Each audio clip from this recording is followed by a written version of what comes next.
All right, hey, I wanted to do a quick demo on watercolor. I just came across these images and I thought I'd just go through them. Might be helpful to some of you. Just to let you know, I am working from this reference of Jeffrey Holder, who's a Broadway actor and singer from Trinidad, I believe. And I'm working on Strathmore. I don't know if this is plate finish, but I'm looking for a smoother paper so that the ink doesn't quite stick to it. If you have a rougher paper and it's kind of bumpy, the pigment will get in and hold on. So when you try to lift it out, it doesn't work as much. And you're going to see me use a wet brush to pull the paint back up. So that's how I get my highlights and stuff. But I'll put down a middle value, I'll put down shadows, and then I'll use a wet brush and pull the paint up to get back to the white of the paper.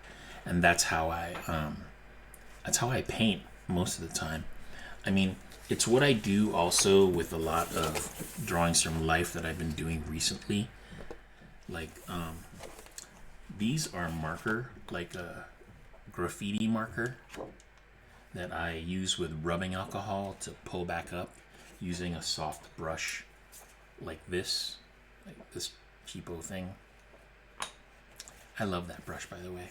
But this enables me to get the lights. So I'll just draw a little bit and then I'll wet it with rubbing alcohol and it kind of bleeds and it makes these light grays that are really delicate. And I'm also using the brown marker to do that. And these are just from this past weekend, whereas that watercolor painting I'm going to show you is like from, I don't know how many years ago. Actually, now that I think about it, if I look, I don't know what year this is. I gotta see for a second here. Shoot.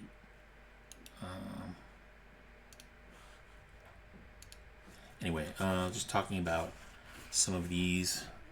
It's the same deal. It's all watercolor. That's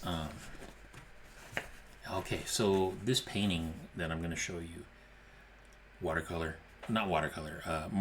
with rubbing alcohol. So this painting I'm showing you, I recorded this in 2014. So anyway, let's just go through it.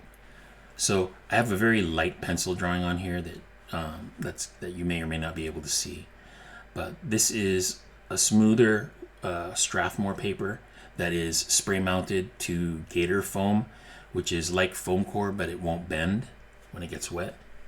So anyway, I start with putting down my shadows in there, and then I start building it up some more. And then I put down the middle value, the halftone, the average light, if you will. Adding more shadows and starting to draw a little bit. I don't know if you even really needed that pencil drawing.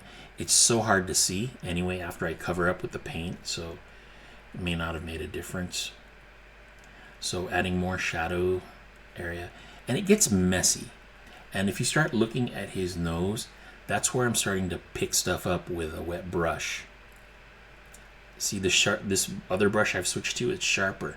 So it sucks the paint back up into it and it makes it lighter. And I'm also painting around the edge.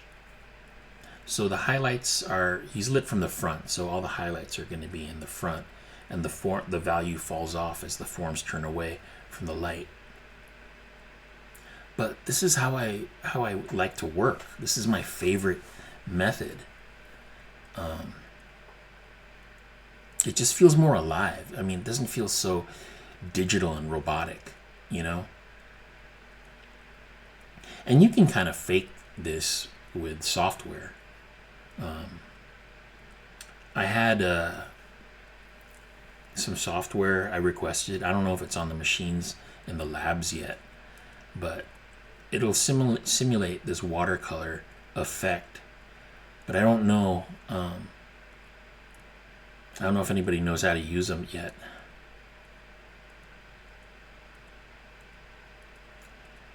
So I'm just moving all over the place, and if I get bored in an area, I move to a different area. And I can see here the eyes are a little bit off.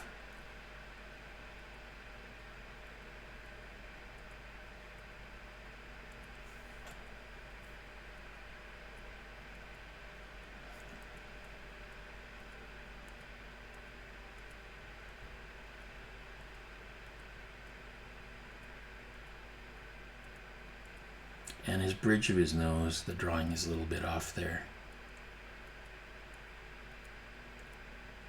But you can see how much lighter his chin is when I pull up that paint.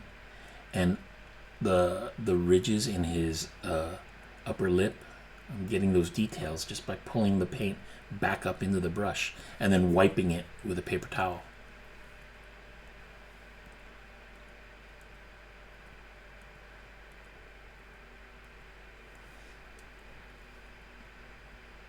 And I don't know how to explain how to do this without practice. You know, I mean, I spent a lot of time drawing the figure and painting and just experimenting a lot, just finding ways of working that other people don't necessarily work the same way. I like being able to do stuff that other people don't do or won't do or don't like, and I like getting cool effects like this. This, to me, this is fun. And it's not hard. It's just time consuming. And a lot of it is luck. You know, you put down the paint in the right way, it'll cooperate with you. It's very forgiving, meaning you can make mistakes. And that's why I use this method, because most of the time you can't make mistakes with watercolor. You have to get it right the first time, and correcting things that are wrong is very difficult. But in today's day and age, there isn't really time to bring characters like this. You have to work in a digital pipeline. Sometimes these things look so, well, I don't know. It's hard to say. I mean, everything has its place. You just got to decide. I find myself moving back towards traditional just because I enjoy it more. I mean, digital will always be there. But, you know, fewer and fewer people are able to use traditional methods. And you just need to you need to prove to people that you can draw and that you're not using AI. And I think this is kind of an effective way.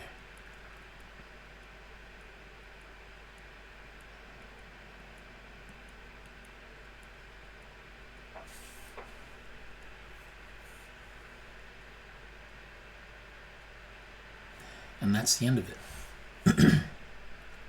Oh, I could have used my mouse to roll back and forth on this. Didn't realize that. But anyway, I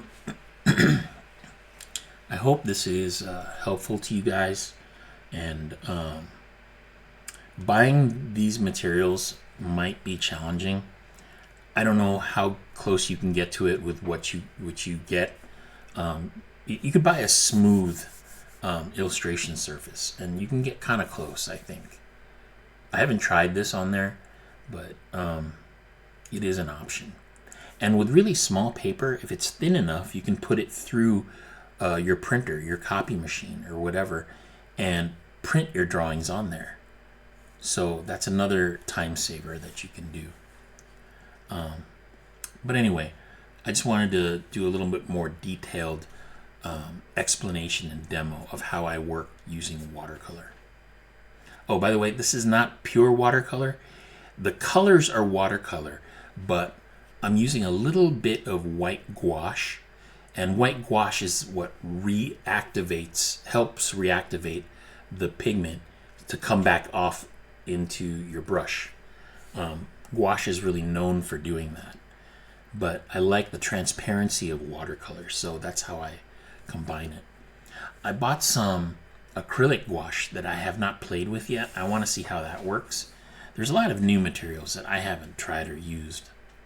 But anyway, I just wanted to share this, and I hope it's helpful to y'all.